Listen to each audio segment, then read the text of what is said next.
సునాదస్వరము August 21. నీకు ఉపదేశము చేస్తను, నీవు నడవలసిన మార్గమును నీకు బోధించదను, నీ మీద దృష్టి ఉంచి నీకు ఆలోచన చెప్పెదను. కీర్తనలు 32:8. ప్రతిరోజు మనం ఎన్నో పనులు చేయవలసి ఉంటుంది. ఏది సరి అయినది, ఏ పని ఎలా చేయాలనే విషయంలో ప్రభువును మనం ఆశ్రయిస్తూ ప్రార్థన చేసుకుంటాం. అయితే ప్రభు ఈ రోజున వాగ్దానం చేస్తున్నాడు, నీకు ఉపదేశము చేస్తను, నీవు నడవలసిన మార్గము నీకు బోధించదని చెప్తున్నాడు. మరి ప్రభు మనకు ఉపదేశం చేస్తాడు, మనం ఏ మార్గంలో నడవాలి, మనం నడవలసిన మార్గాన్ని మనకు బోధిస్తాడు. నీ మీద దృష్టి ఉంచి నీకు ఆలోచన చెప్పెదనని చెప్తున్నాడు.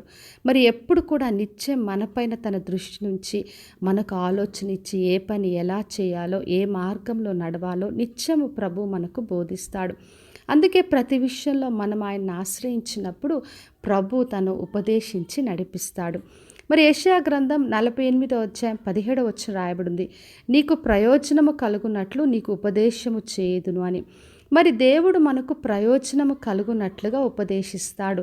ఏ పని చేయడం ద్వారా మనకు లాభం ప్రయోజనం ఉందో, ఏ పని చేయడం ద్వారా మనకు మేలుకరంగా ఉంటుందో మనకు ఆయన ఉపదేశం చేస్తాడు. మనం నడవలసిన మార్గమును బోధిస్తాడు.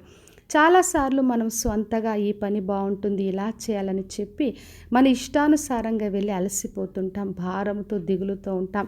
అందుకే మత్తయి సువార్త 11:29-30 చెప్పాడు యేసుక్రీస్తు, నేను సాత్వికుడను, దీన మనస్సు గలవాడను. మరి ఆయన సాత్వికుడు, దీన మనస్సు కనుక నా యొద్దకు వచ్చి నేర్చుకొనుడి అంటున్నాడు. మరి ఆయన మనకు నేర్పిస్తాడు, మనం ఏం చేయాలో మనకు నేర్పించే దేవుడు. నా కాడి సులువు, నా భారము తేలికగాను ఉన్నవని ప్రభు వాగ్దానం చేస్తున్నాడు. కాబట్టి నా ప్రియ సహోదరి సహోదరా, ఎటువంటి పనులైనా, ఎటువంటి భారమైనా ప్రభు పైన ఆధారపడదాం. ఆయన మనకు ఉపదేశించే దేవుడు.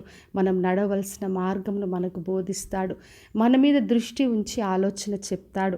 ఆయన సాత్వికుడు, దీన మనస్సు గలవాడు గనక ఆయన దగ్గర నేర్చుకున్నప్పుడు మనకు ప్రయోజనం కలిగే విధంగా మరి ఆయన తేలికగా సులువుగా నేర్పించే ప్రభువు. కాబట్టి విశ్వాసంతో ఆయనను ఆశ్రయించి ఆయన ద్వారా ప్రయోజనకరమైన మార్గంలో నడుచుదాం. ప్రార్థన చేసుకుందాం. పరలోకమందున్న మా తండ్రి, మా దేవా, ఈరోజు ఇచ్చిన వాగ్దానం కొరకే వందనాలు. ప్రతి ఒక్కరిని దీవించి ఆశీర్వదించండి ప్రభువా. ప్రతి ఒక్కరూ ఏ విధంగా నడవాలో ఉపదేశించండి, నడవలసిన మార్గమును బోధించి ప్రతి ఒక్కరిపైన దృష్టి ఉంచి ప్రయోజనకరమైన మార్గంలో నడిపించి మీరే మహిమను పొందమని యేసు నామములో అడిగి వేడుకొంచున్నాను తండ్రి, ఆమెన్. ఈ శుభవచనము వినుచున్న ప్రతి ఒక్కరి జీవితంలో నెరవేర్చబడునుగాక. నేను మీ ప్రియ సహోదరి మంజులా చరణ్.